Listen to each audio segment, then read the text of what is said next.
Avec la leçon 336, nous sommes rappelés, le pardon me fait connaître que les esprits sont joints.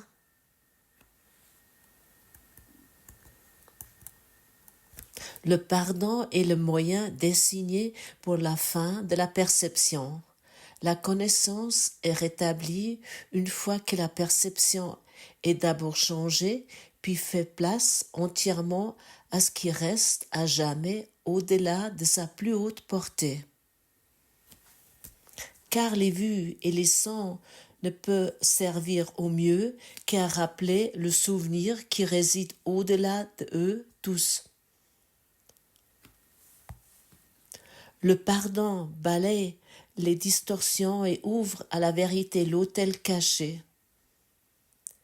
C'est lisse, luise, dans l'esprit, en l'appelant à revenir et à regarder au-dedans pour trouver ce qu'il a vainement cherché au dehors. Car c'est là, et là seulement, qu'est rétablie la paix de l'esprit, car c'est là demeure de Dieu lui-même. Quel merveilleux rappel, quelle formulation extraordinaire avec laquelle nous reconnaissons qu'est-ce que le pardon peut tout faire chez nous. La connaissance est en nous établie. Que la connaissance est rétablie une fois que la perception est d'abord changée, puis fait placer entièrement à ce qui reste à jamais au-delà, sa plus haute portée. Ça veut dire, si nous sommes encore bien sûr encore dans la perception, mais nous ne jugeons plus. C'est-à-dire que la perception va être changée et à un moment donné, la perception existe au-delà des mots parce que nos vues et les sons ne peuvent servir au mieux qu'à rappeler le souvenir qui réside au-delà de tous. Ça veut dire que tu es sans cesse invité de ne plus condamner le monde où tu te trouves. Les personnes que tu rencontres ici, ne plus les juger, n'est plus de ne plus mettre tes histoires que tu as sur les événements, que ne plus rajouter tes histoires et tes points de vue sur les histoires et les charger ainsi. Et ce sont uniquement des rappels, ce sont des catalysateurs qui peuvent nous rétablir avec le pardon envers la vérité. Alors de cette raison, ne juge pas ton soi-disant meilleur ennemi. Ne juge plus, ne condamne plus les événements dans ce monde. Ce sont des perceptions qui veulent être corrigées, doivent être changées. Et ce n'est pas plus que ça. Aucun événement dans ce monde est plus valable et sert à plus qu'à une correction, c'est sa seule valeur. Et pour cette raison, reste dans cette correction. Ne reste plus dans cette croyance que c'est quelque chose de particulier ou que ça doit être quelque chose de particulier.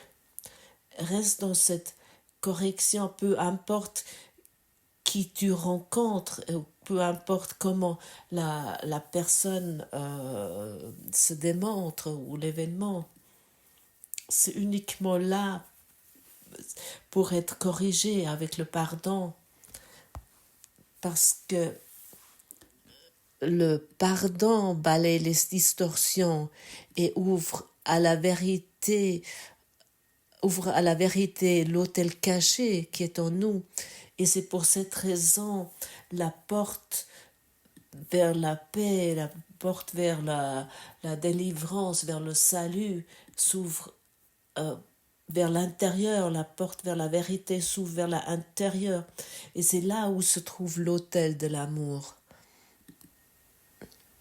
Tu ne trouves pas cela à l'extérieur, peu importe combien de temples et d'églises que tu construis. Cet autel, tu ne peux trouver nulle part ailleurs qu'en toi.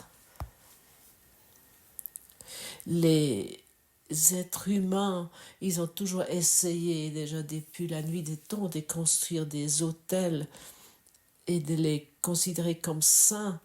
Et puis ils ont créé des choses particulières autour de ça. Et les curés et les prêtres, ils ont parlé depuis leur autel à la foule, parce qu'ils ont cru que c'était quelque chose de particulier. Mais non, ce n'est rien de particulier, c'est insignifiant. C'est aussi insignifiant que le monde que nous voyons. Et ensuite, les lys commencent à luire dans notre esprit.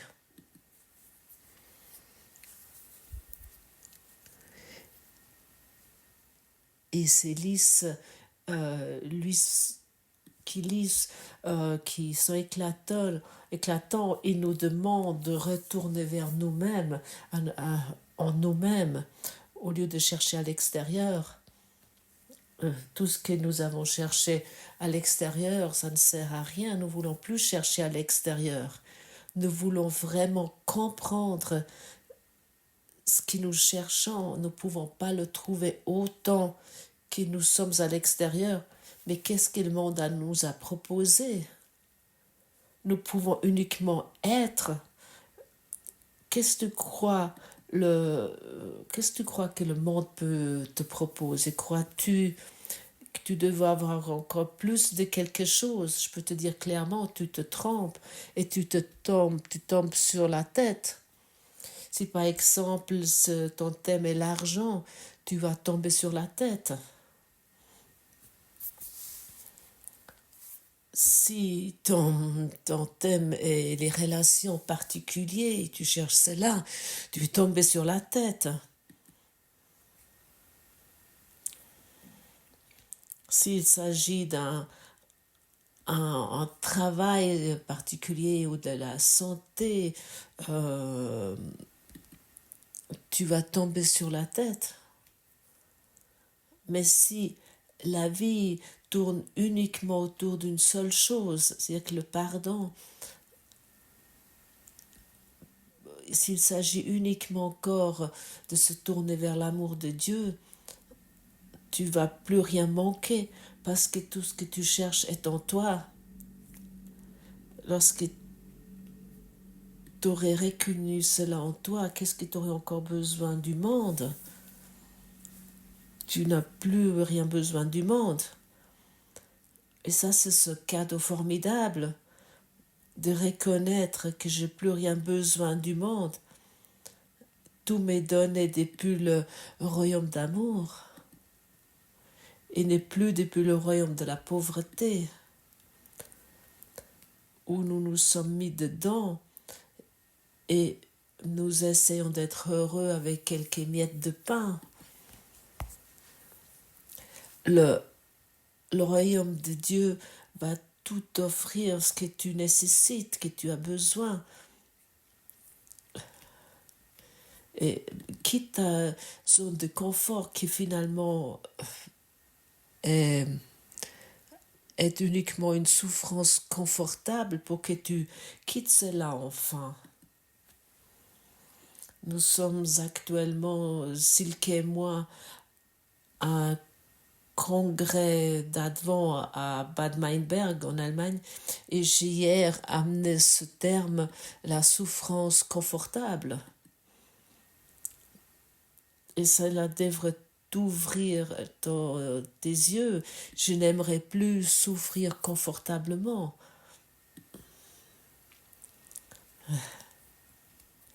Ici, ici, il y a eu une rencontre avec des merveilleuses sœurs et frères.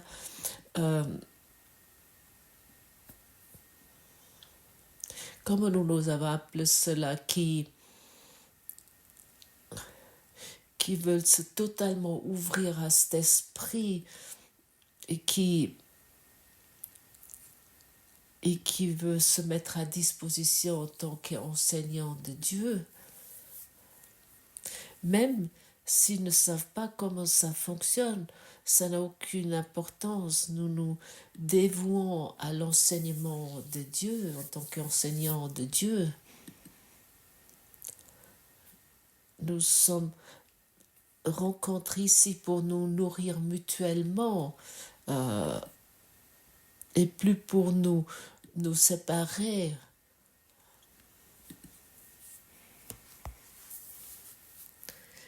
Et à ce moment-là, la sœur et le frère n'est plus ce corps que nous avons cru qu'il était. Mais parce que la vérité est au-delà de nos expressions, et à ce moment-là, ça commence à luire dans notre cœur et notre esprit commence à se épanouir. Il commence à s'épanouir avec la vue guérie et la vision bénie. Et lorsque tu as expérimenté cela une fois, tu sais ce que ça signifie, cette leçon 336. Le pardon me fait connaître que les esprits sont joints, que nous, les sœurs et les frères, nous sommes joints. Et ça, je dois régulièrement mentionner pour cela, il faut faire quelque chose. Mais ce qu'il y a à faire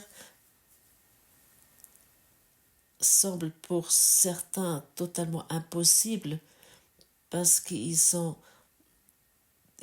être devant une grande montagne qui semble être impossible à surpasser. Parce qu'ils croient qu'ils n'arrivent pas, ils n'arrivent pas.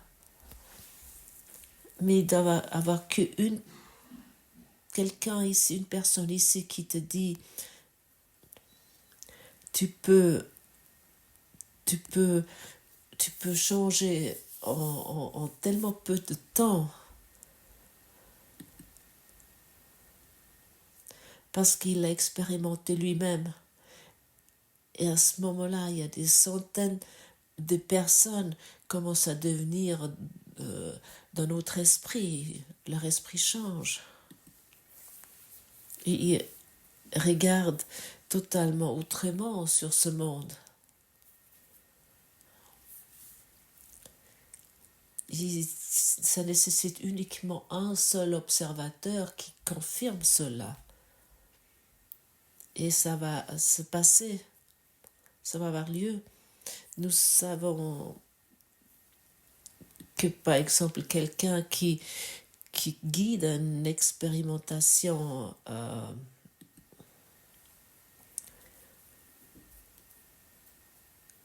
que celui-là qui fait les effets. Et toi, tu es la cause de toutes choses que tu expérimentes. Et ainsi tu peux te poser la question, quels effets j'aimerais expérimenter? Est-ce que tu aimerais encore expérimenter les effets de la souffrance et des douleurs? Ça semble être vraiment une définition lamentable. Nous devons et nous sommes invités d'aller au-delà de ça. Dans notre thème particulier, qu'est-ce qu'est l'ego? Nous sommes rappelés Connaître la réalité n'est pas voir l'ego et ses pensées, ses œuvres, ses actes, ses lois et ses croyances, ses rêves, ses espoirs, ses plans pour son salut et le coup qui entraîne la croyance en lui.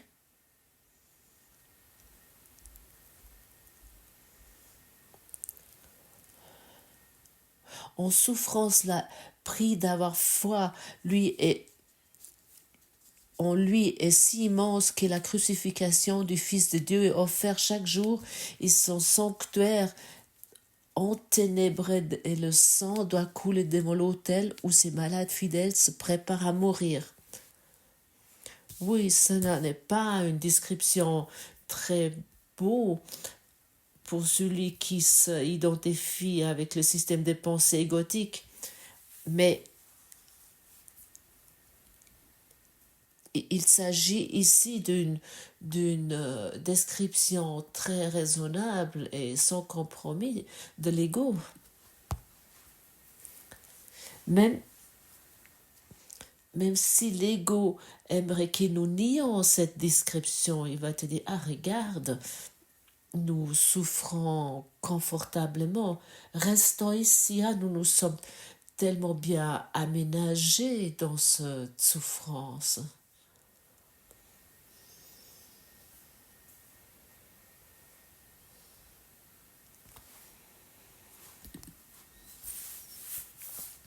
Nous nous sommes tellement bien aménagés dans notre incapacité, dans nos incapacités relationnelles et notre incompréhension envers la vie. Restons ici. Qu'est-ce que nous devons faire encore? La mort nous attend de toute façon. Nous avons encore quelques années, nous allons encore profiter de ces années. Et c'est ça que l'ego nous chuchote. Et nous ne pouvons plus être satisfaits avec cela. Et pour cette raison, cette description, ce qu'est l'ego, est une description totalement raisonnable et correcte. Et regarde, depuis des milliers d'années, les gens sont enlacés dans dans la même tourbière, dans les mêmes marais. Ils sont enlacés dans des problèmes non résolus. Il y a déjà 1000 ans ou 10 000 ans, les êtres humains, ils ont souffert de la même façon. Ils avaient les mêmes chagrins, ils avaient les mêmes peurs, les mêmes rages, les mêmes rancœurs. Il y avait les mêmes histoires de trahison, de guerre, de mort. Comme aujourd'hui. Comme aujourd'hui. Et tous ces problèmes ont une seule cause. Ils ont une seule et unique cause. Et ça, tu peux terminer aujourd'hui. L'ego, il contrôle et le Saint-Esprit l'accepte. L'ego, il contrôle les pensées, la pensée. Et l'ego, et ça tu dois savoir, n'aime pas se laisser démasquer. Peut-être tu as déjà lu cette introduction. Qu'est-ce que l'ego? Dans notre thème spécial. Et peut-être tu l'as aussi ignoré. Parce que l'ego, il n'aime pas qu'on le démasque. L'ego, c'est penser. Point. Maintenant, tu sais ce que c'est l'ego. L'ego est pensée. C'est pas plus ni moins.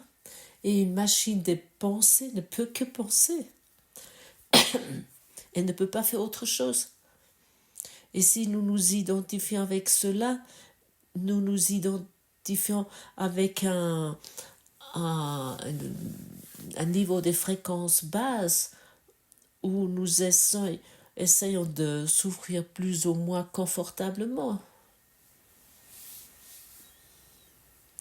celui-là qui a plus de voitures, ou plus de maisons, ou plus d'argent, souffre d'une façon plus confortablement que celui-là qui est assis dans la rue. Mais c'est la même souffrance. Mais seulement dans notre description, il semble y avoir des différences. Mais c'est la même chose. C'est une vie de pensée, faite de pensée, au lieu d'une vie depuis un esprit pur. Ça, c'est la cause de toute souffrance humaine sont les pensées. Et nous ne pouvons pas éviter cela. Tu dois savoir de quoi tu veux te délivrer.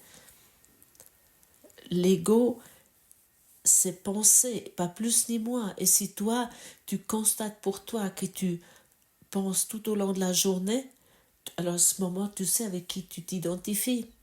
À ce moment-là, tu sais quel esclave tu es, l'esclave à qui tu es, quel adepte maladif tu es qui se prépare à la mort. Est-ce que ce n'est pas étonnant à quel point nous sommes fous d'être un adepte, un fan maladif de la mort, et nous acceptons ça simplement sans réfléchir là-dessus, sans vraiment mettre ça en question, sans faire un prochain pas. À quoi ça apporte? Pourquoi on fait ça? Pourquoi tu fais ça? Et ensuite, nous réincarnons de nouveau avec la même histoire, avec toutes ces choses que nous n'avons pas guéries et pas résolues. Et c'est le pardon qui nous amène dans cette paix, dans la paix. Le pardon, le pardon résout tous les rêves. Le pardon est la seule chose que tu veux. Et le pardon est la clé pour le bonheur.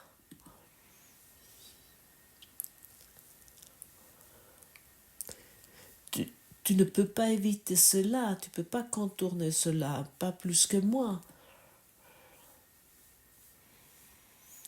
Et autant que nous croyons que nous avons raison avec nos interprétations concernant la souffrance confortable, autant que nous souffrons. Ça veut dire que nous nous attachons au monde. Nous nous attachons à nos histoires. Et l'ego, il blablate, il bavarde toujours au premier, blablabla. Blablabla. Et ça blablate sans fin, sans cesse. Ah, il y a un événement qui arrive. Ah, je sais pourquoi ça arrive. Il y a une maladie qui apparaît. Ah, je sais pourquoi cette maladie arrive. Il y a une erreur qui se passe soi-disant erreur qui se passe dans le monde. Ah, je sais pourquoi c'est ainsi. Parfois, c'est vraiment utile de simplement, excusez-moi le terme, mais je le traduis depuis l'allemand, de fermer sa gueule, d'être simplement silencieux et ne pas s'identifier avec cette machine de pensée. Comme déjà dit, aucun d'entre nous sait, aucun d'entre nous a une idée de ce qui se passe vraiment, ce qui se passe véritablement. Dans notre souffrance confortable, nous nous sommes adaptés à un système de souffrance auquel nous croyons que nous allons mieux que quelqu'un d'autre. Ou nous avons réussi, par exemple, soit que nous avons réussi que nous allons mieux que quelqu'un d'autre, ou nous avons réussi que nous allons plus mal que les autres. Il y a ces deux variations qui existent. Un, c'est le soi-disant perdant, et l'autre, c'est le soi-disant gagnant.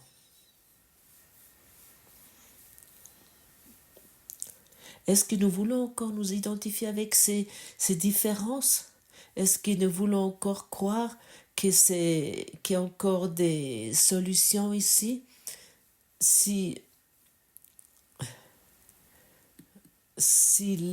l'humanité est depuis des centaines d'années et des milliers d'années pratique la même chose, qui se détruit soi-même, l'humanité, pour créer une nouvelle civilisation,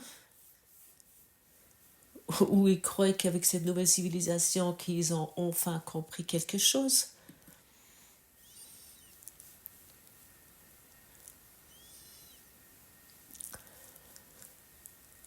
En tant que machine humaine,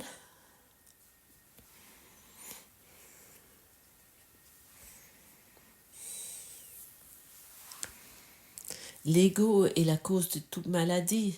L'ego est la cause de tous les décès, de tous les guerres, de tous les rages, de tous les rancœurs et de toutes les le désespoir. Et tu vois,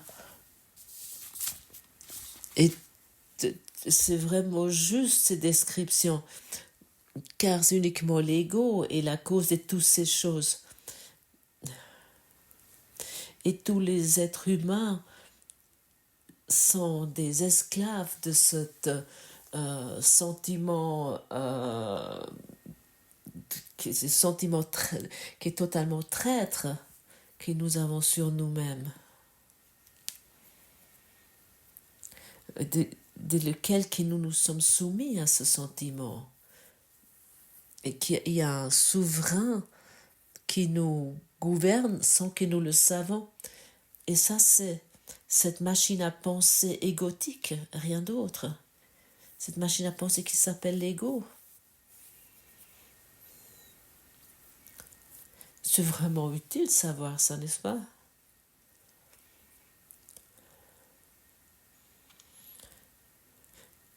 Pourquoi Jésus a représenté cela sans détour dans ce cours en miracle? Pourquoi il ne veut pas nous rabaisser avec cela? Il aimerait nous démontrer ce que nous nous infligeons nous-mêmes. Et l'invitation dans le cours est que nous voulons créer un avenir qui est différent du passé.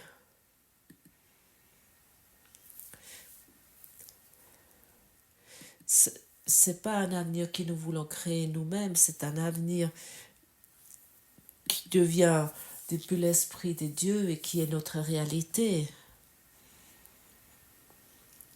Mais pas en voulant plus du monde, mais en offrant au monde ce que le monde nécessite. Et qu'est-ce qui nécessite le monde? Si nous regardons de près, nous voyons partout le manque d'amour.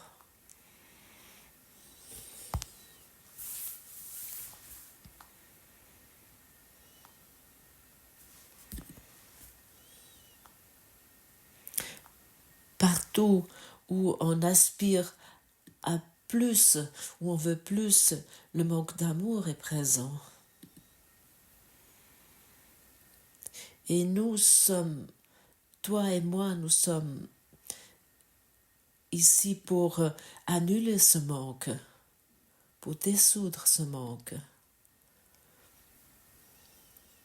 Si tu peux annuler le manque uniquement pour une personne, ce manque d'amour, tu vas être en paix. Et ensuite, tu vas te reconnaître toi-même. Saint-Esprit, montre-moi quel miracle je peux faire ici. Saint-Esprit, montre-moi ce qu'est l'amour. Saint-Esprit, montre-moi comment je peux être utile ici. Moi, je ne peux pas le faire moi-même. Quel miracle je devrais faire ici? Ça sont des formulations tellement utiles qui t'avancent véritablement. À ce moment-là, tu cèdes le pas, tu cèdes le pas, tu prends du recul depuis ton plan que tu as fait toi-même, parce que tu vas reconnaître qu'il n'y a rien à faire. sauf de se reconnaître soi-même dans son esprit, cet esprit qui ne connaît pas de séparation, et tu te reconnais là-dedans. Parce que l'ego, c'est pensées, et les pensées créent la séparation.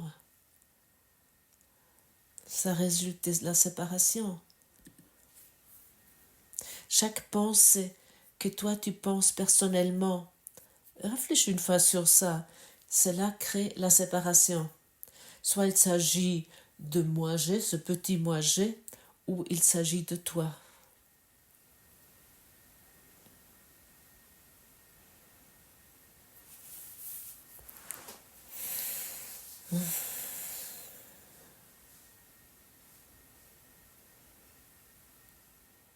Ici, l'invitation de ce courant miracle. Et tôt ou tard, notre réseau neuronal ne va plus aspirer après la séparation parce que nous avons reprogrammé notre appareil de pensée qui jusqu'à présent était programmé à la séparation et qui fait ainsi des expériences ainsi, mais pour cette raison, ça nécessite ces révisions pour qu'à un moment donné, c'est toi qui choisis ce moment, tu te tournes et uniquement envers ce qui vient des dieux, envers la divinité. Parce qu'uniquement cela est la solution après laquelle tu cherches, laquelle tu aspires. Que le pardon dans la quiétude efface mes rêves de séparation et de péché. Puis laisse-moi, Père, regarder au-dedans et trouver que ta promesse de mon impeccabilité est tenue. Que ta parole reste inchangée dans mon esprit, que ton amour demeure encore dans mon cœur. Reste dans cette idée que c'est exactement ainsi. Beaucoup de plaisir avec cela. Et merci que tu as écouté. Et reconnais toi-même, on ne prêtant plus d'attention à tes pensées. Merci.